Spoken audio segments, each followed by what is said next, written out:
যাকে নিয়ে আসছিলাম উনি আমার মা, উনি আমার মা।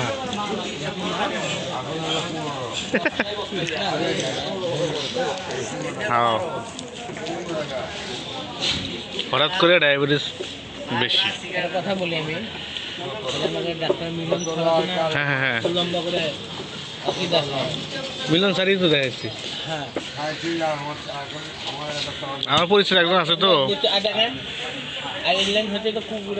আমার পরিচিত একজন আছে বুঝছেন, উনি বলছিল মিলন স্যারের কথা, উনি আমাকে বলছিল মিলন স্যারের কথা, পরে মিলন স্যারের কাছে গেছিলাম একদম।